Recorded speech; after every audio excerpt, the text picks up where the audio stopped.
అందరికీ నమస్తే. ఈ వీడియోలో గంగ రొయ్యలతోటి పులుసు కూర ఎట్లా చేసుకోవాలో చూపిస్తా. మా హస్బెండ్కి చాలా ఇష్టం అని చెప్పేసి మా డాడీ తీసుకున్నాడు మార్నింగ్. ఇక అమ్మ వండుతుంది. ఫస్ట్ జీలకర్ర ఇంకా మెంతులు వేయించింది. దాంట్లోనే 2 లవంగాలు కూడా వేసి తర్వాత పొడి వేస్తుందంట. నెక్స్ట్ అదే డిష్లో కొంచెం ఆయిల్ వేసి ఎక్కువ ఆనియన్స్ని ఫ్రై చేస్తుంది. ఇవి చేపల కూర కోసం కూడా అందుకే ఎక్కువ ఉన్నాయి. తర్వాత గ్రైండ్ చేసుకుంటారు అనమాట. అవి చల్లబడేలోపు చల్లగా ఒకటి తాగుదాం అనుకుంటున్నాం. అదేంటంటే కళ్ళు. డాడీ పొద్దున ఈత కళ్ళు తీసుకురావడానికి వెళ్ళిండు. అందుకే నేను రొయ్యలు కడిగినా, లేకపోతే నేను కడగను యాక్చువల్గా డాడీ ఉంటే. ఇది కూడా అల్లుడి కోసమే తెచ్చిండు అనమాట డాడీ.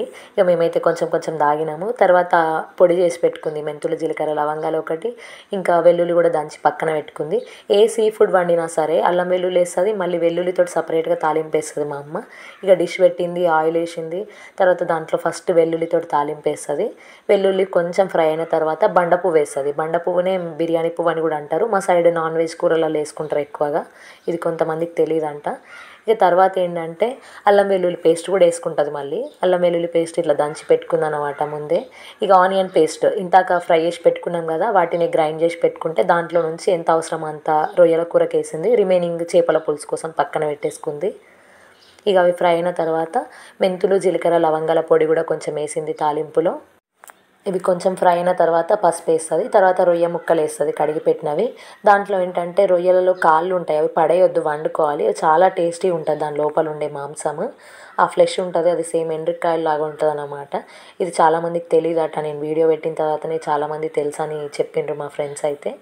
ఇక మా ఇంట్లో అయితే రెగ్యులర్గా వండుకుంటారు. దొరికినాయి అంటే చాలు వండుతారు. ఇక సీజన్లో దొరుకుతాయి అన్నమాట ఈ టైంలో, వర్షాకాలంలో. తర్వాత దొరకవు కూడా ఎక్కువగా. ఇవి ఏంటంటే కొంచెం కాస్ట్లీ, బట్ చాలా టేస్టీ ఉంటాయి అన్నమాట. మటన్, చికెన్తో పోలిస్తే నేనైతే సీ ఫుడ్ తినడానికి ఎక్కువ ఇష్టపడతాను. ఎందుకంటే దీంట్లో కల్తీ ఏమి ఉండదు కదా. ఇక రొయ్యలు వేసింది కదా, కలిపింది. మంచిగా ఫ్రై అయిన తర్వాత మళ్ళీ కారం వేసుకుంటుంది. వీటిలలో పచ్చిమిర్చిలు అలాంటివి ఏమి వేయదు, డైరెక్ట్ కారం వేస్తుంది. ఇక చింతపండు కొంచెమే నానబెట్టింది. రొయ్యలలో ఏంటంటే చింతపులుసు తక్కువ పడుతుంది అన్నమాట. మనం చేపల కూరలో పోసినంత పులుసు పట్టదు. అండ్ లేకపోతే మటన్ లాగానే వండుకుంటారు చాలామంది అసలు పులుసు వేయకుండా. అమ్మ కొంచెం పులుసు వేసి చాలా దగ్గరికి వండుతుంది. ఇక ఉప్పు కూడా వేసేసింది. మా అమ్మ స్పీడ్కి నా స్పీడ్కి మ్యాచ్ అవుతలేదన్నమాట. ఇక ధనియాల పొడి వేసేసింది. అన్నీ వేసి మరిగిస్తుంది ఇక మంచిగా, అంతే. ఇక పులుసు దగ్గర పడిందంటే వేసుకొని తినడమే అన్నమాట. ఈ రొయ్య ముక్కలు ఎట్లా అంటే చికెన్ ముక్కలాగా గట్టిగా ఉంటాయి, బట్ టేస్ట్ మాత్రం చాలా బాగుంటుంది.